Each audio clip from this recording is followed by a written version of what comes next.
retour en France avec cette enquête menée auprès des jeunes pour savoir ce qu'ils attendent de l'alimentation de demain. La coopérative agricole, qui représente un tiers des marques, a lancé cette consultation il y a 3 mois auprès de 800 jeunes. Les jeunes qui plébiscitent notamment le circuit court, le local et les produits sans pesticides. Comment y parvenir ?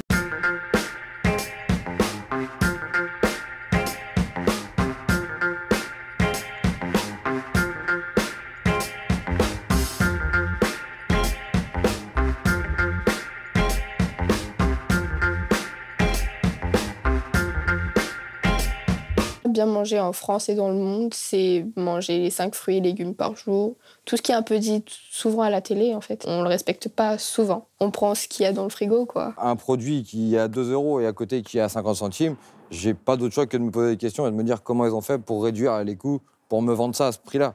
Il y a forcément une entourloupe quelque part. Je me rends bien compte qu'avec le réchauffement climatique, c'est très compliqué de faire perdurer une agriculture un modèle agricole comme on a aujourd'hui. Les jeunes se posent beaucoup des questions sur le fait de faire des enfants plus tard parce qu'on se dit quel monde on va leur laisser.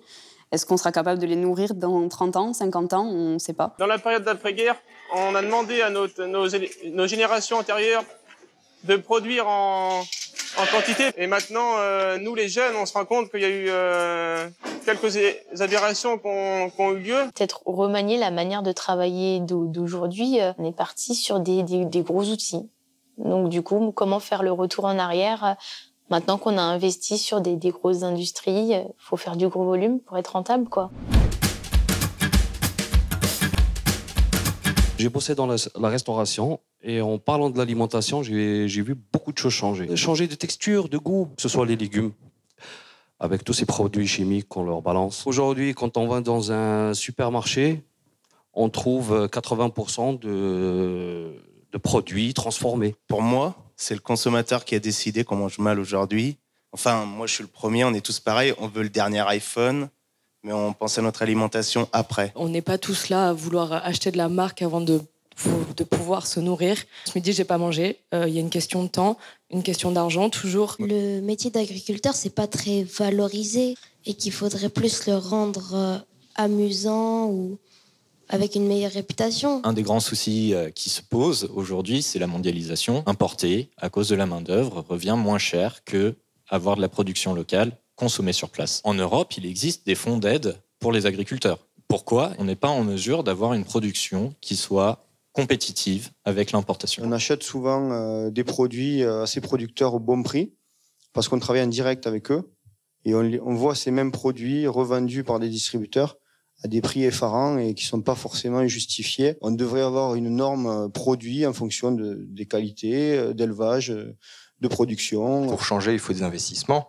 Ils sont pas forcément suivis par les banques, par les assurances. Les agriculteurs sont dans tout un réseau avec des coopératives, avec des grandes surfaces. Il faudrait faire prendre ce risque par tous les maillons de la chaîne.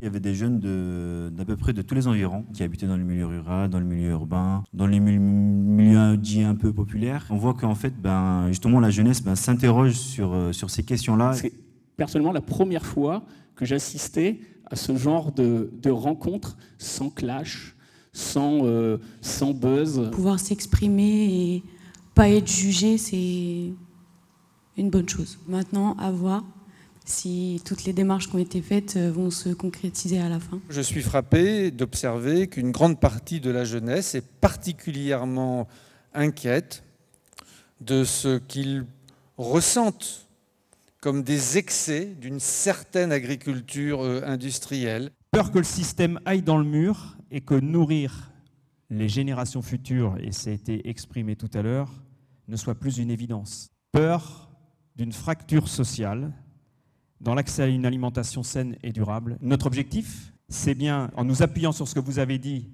et en étant présent dans les différentes instances avec les différents acteurs de la coopération agricole, de travailler à l'élaboration de réponses, c'est d'aboutir à des propositions concrètes.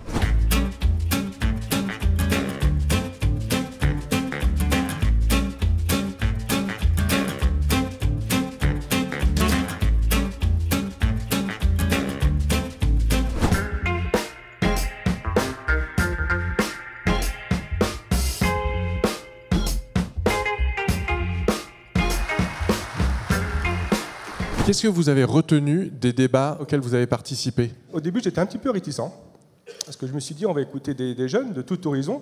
Ça, par contre, ça m'a beaucoup plu. Mais concrètement, qu'est-ce qui va ressortir de cette soirée-là? Et j'ai vu des jeunes qui avaient un regard très très positif sur l'agriculture, et ça m'a agréablement surpris. Il y avait chez la société en général des interrogations sur la consommation, des jeunes d'école qui étaient passionnés par le métier, mais qui avaient des craintes aussi. Et il y avait des agriculteurs pour leur répondre, et ça, c'était vraiment bien. On voit des jeunes qui ont envie d'être acteurs, et nous, la COP, on peut y faire quelque chose avec ces jeunes.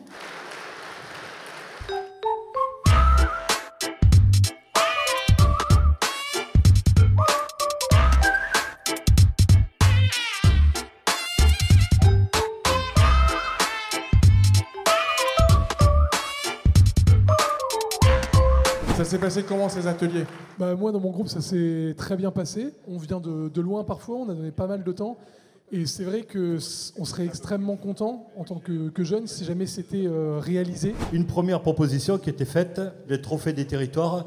Là, c'est l'idée de mettre en avant, dans le cadre des programmes alimentaires territoriaux, les produits des coopératives pour qu'on ne soit pas uniquement des fournisseurs de marchandises, mais vraiment des acteurs. Le sujet de l'attractivité et de renouvellement des générations, forcément, c'est quelque chose qu'on entend parler tous les jours. Travailler avec la DGER, avec l'éducation nationale, pour essayer de faire partager une journée par an basée autour de l'agriculture et de l'alimentation. Il y a vraiment une espèce de boîte noire autour de nos entreprises, et donc il faut qu'on lève ça et qu'on améliore la meilleure connaissance de ce qui s'y pratique. Initialement, on a parlé un petit peu de Web TV. Il faut utiliser les moyens actuels du web, les youtubeurs, de TikTok, en utilisant les agriculteurs. Peut-être qu'on utilise des salariés qui sont aussi, je pense, dans les plus jeunes salariés, assez férus de ces outils-là. Une plateforme de partage de connaissances, de références sur les innovations en faveur de l'environnement, et notamment autour d'une thématique forte qui est le carbone, le réchauffement climatique. C'est un défi majeur pour l'ensemble des COP. La proposition de lancer une enquête alimentaire, la coopération dans vos assiettes, pour aller à l'écoute des consommateurs. Ces enquêtes qui ont été faites, ces prises de parole, on devra être encore toujours aussi vigilant et peut-être aller plus loin dans l'écoute, parce que le consommateur, in fine, qu'on le veuille ou non, c'est lui le patron. Nous devons à ce stade être fiers du travail qui a été accompli parce qu'il a été colossal. On aura bien sûr l'occasion en 2024 de revenir vers les jeunes citoyens parce que nous y sommes engagés, vers le collectif et vers vous tous. Nous sommes prêts à relever le défi, prêts à nous engager pour les générations futures en les écoutant et en les accompagnant.